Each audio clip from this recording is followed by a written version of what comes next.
Happy Monday, everyone, and welcome to week 8 of our 16-week series. I can't believe we're halfway through already. I want to start with recapping our last 7 weeks and let you know where to find those if you've missed any of them or if you'd like to go revisit any of those. Week 1 was sharing your personal story. Like I've mentioned several times, probably every week since we've been recapping these, your personal stories, your results, and the results of others are the most important tool that you can share.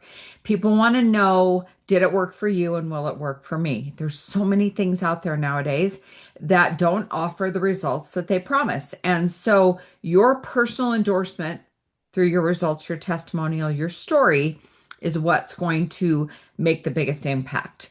Week 2 is about borrowing strength. So that might be you borrow somebody's testimonial on a maybe they have a health concern you don't have, or maybe their knowledge on the compensation plan or their knowledge about a specific way that they utilize a product, or just to edify you and the company. There's a lot of different ways that you borrow strength, and you can do it through a three-way phone call, a three-way messenger message, going to coffee, you plus another person.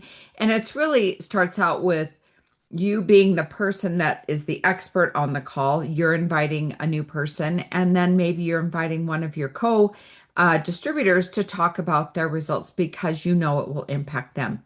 That is borrowing the strength of others until you have your own. I did a ton of these when I was brand new, where I was the one that was learning. And so I would introduce my person with the expert, and I'd say, meet this person, meet this person. Can't wait for you to hear their story. They're amazing. They love what they do. And I can't wait to hear what they're going to share with you. And then you sit back, shut up, and you let them take over because that is where the magic happens.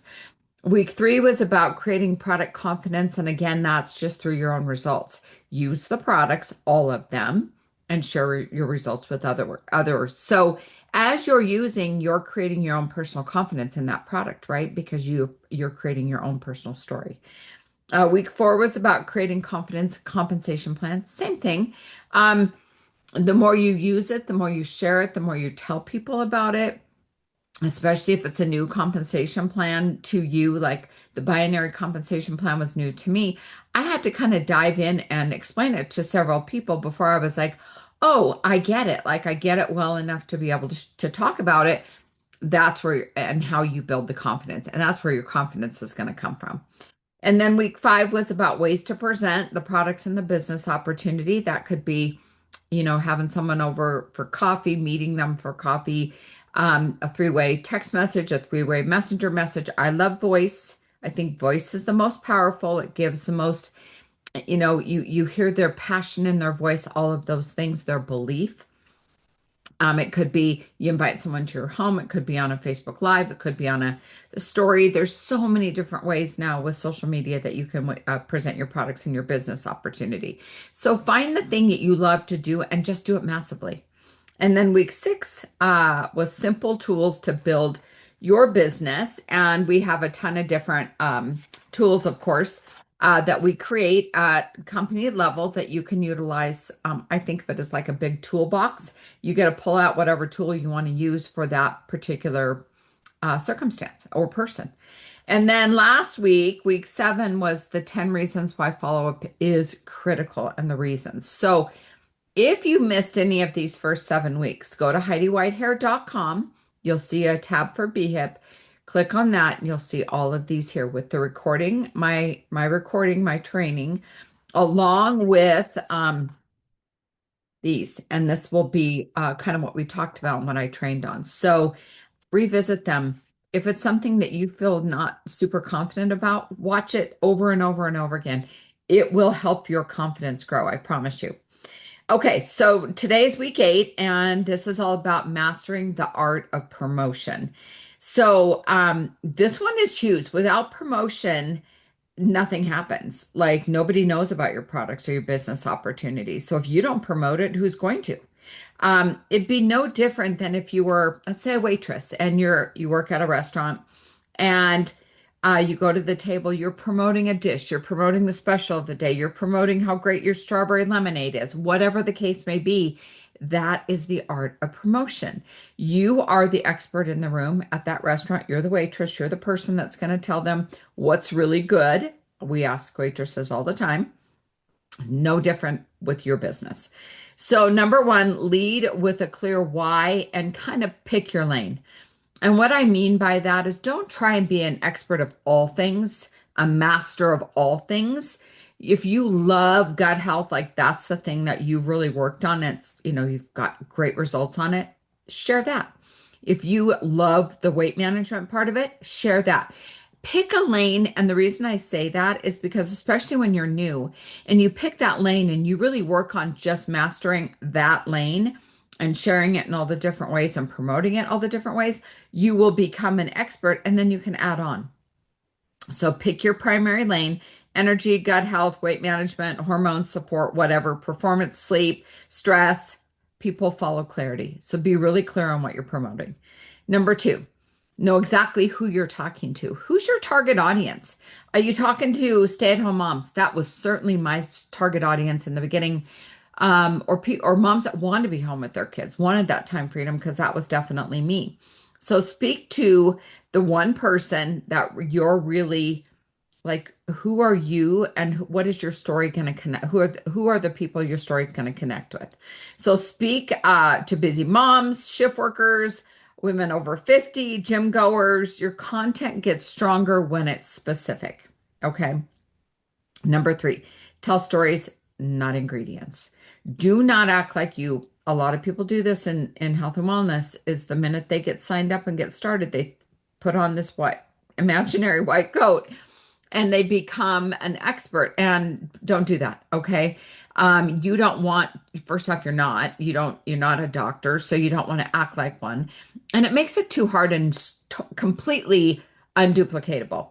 People won't want to do what you do or join your team because it'll be too complicated.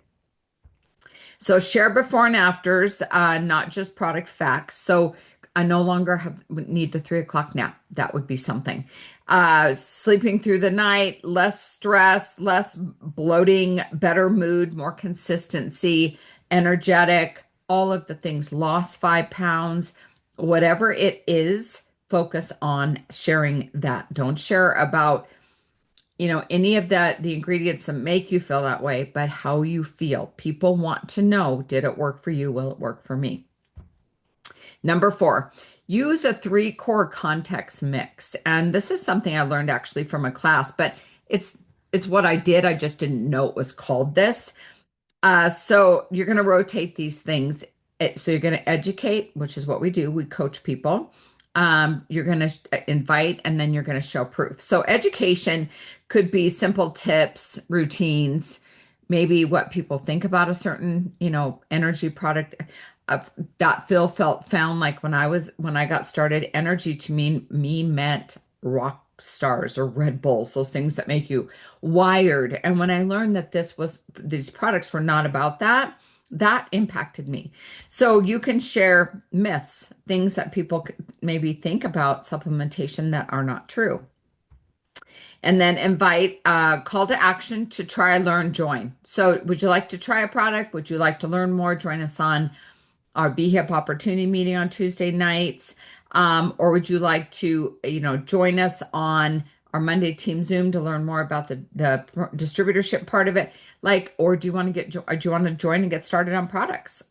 There's definitely different calls to action depending on the situation you're looking at.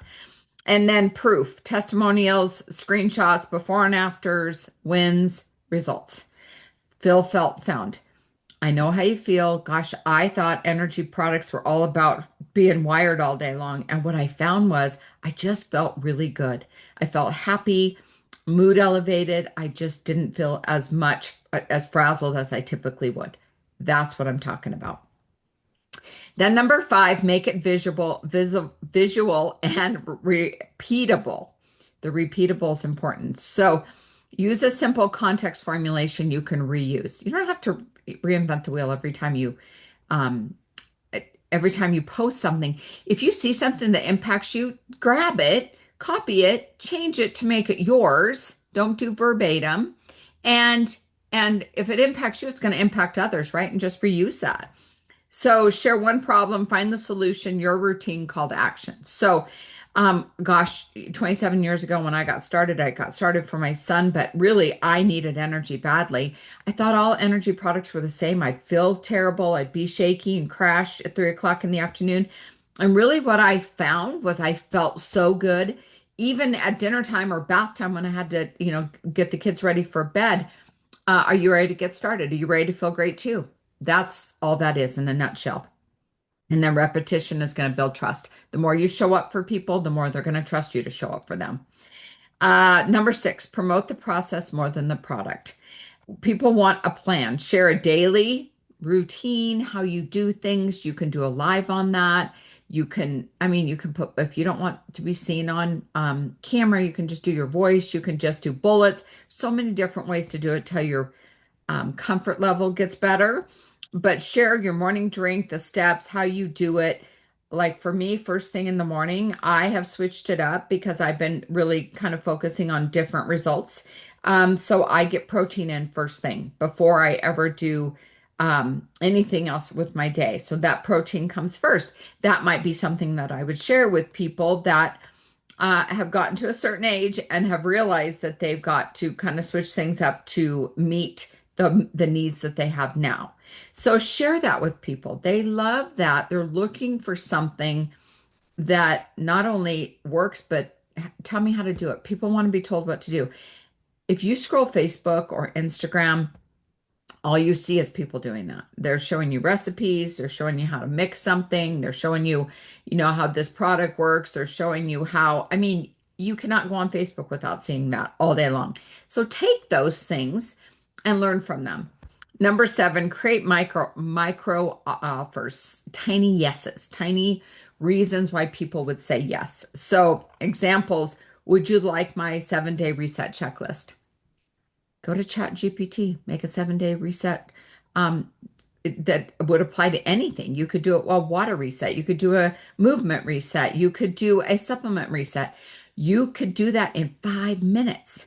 So these are offers that will give tiny yeses to people and will start creating relationships. Want to watch a 3-minute overview? You could literally do a 3-minute live, time yourself, put a little timer in front of you, and for 3 minutes, just share results. Oh my gosh, so excited, you guys. These products have changed my life. Short and sweet, no ingredients. They're buying your passion. They're buying your belief. They're buying not the product, they're buying who they'll become if they take this product. And then want help choosing what fits your goals. So do you have goals in mind? Would you like me to help you create a plan? That would be another thing you could absolutely do, a worksheet on ChatGPT, super easy. Number 8, start conversations. Comment and message them. This is a strategy that a lot of people use. I saw you mention energy. What's the hardest part for you? Is it mornings or afternoon? For me, it was afternoon. Say that. Ask permission before pitching, and you want to do curiosity versus trying to convince them to do something. If I could show you how to have energy all throughout your day till you go to bed at night, would you be interested in learning more? So that's a curiosity, right? Number 9, follow up with value, not pressure. We do not pressure sell people. We do not try and talk people into something. This is, I've got the cookies. Do you want the cookies? This is, I got something that's going to change your life. This is a gift that was given to me and I want to give it to others. That's all this is about. So day 1, use a simple 3-touch follow-up. Day 1, answer questions and offer a quick recommendation. I don't know about you, but I had 3 little kids and oh my gosh, 3 o'clock in the afternoon, I wanted to take a nap. And by bedtime, I was literally exhausted. Would you like to learn how I combated that? Day 3, because remember we talked about this follow up. We talked about this last week. Day 1 is answer questions, offer quick recommendations. Day 3, 1, 3, and 7 is going to be share a tip, a mini win, or a testimonial. Especially if they're having a challenge, this might be where you're going to borrow strength as well. And then day 7, want to start or think of or Would you like to start, or are you still thinking about it? Consistency will create conversions to getting people started. If you're not consistent and you don't show up and you call them and then you don't call them for 2 months, your conversion rate's going to go way, way, way down. You're really trying to offer your coaching and your products to solve a situation or a problem that they have in their lives. Think about where you were when you got started. And then number 10, track, test, and tighten up your weekly schedule. So every week review what posts got saves or comments, how many new conversations got started from that, and how many samples and or trials did you get started if you're using ChatGPT to create 7 days, those kinds of things. And then keep what works, drop what doesn't, and improve one thing at a time. If I were to tell you all the different times that I have failed and had to adjust my sales and start over 27 years, I don't think I could count the amount of times. And that's okay. You start better the next time. You start stronger, you start more experienced, and that is the secret. So, if you have any questions, get back to me. Again, this will be on HeidiWhitehair.com on the BHIP tab. And I hope you all have a phenomenal Monday. Talk soon.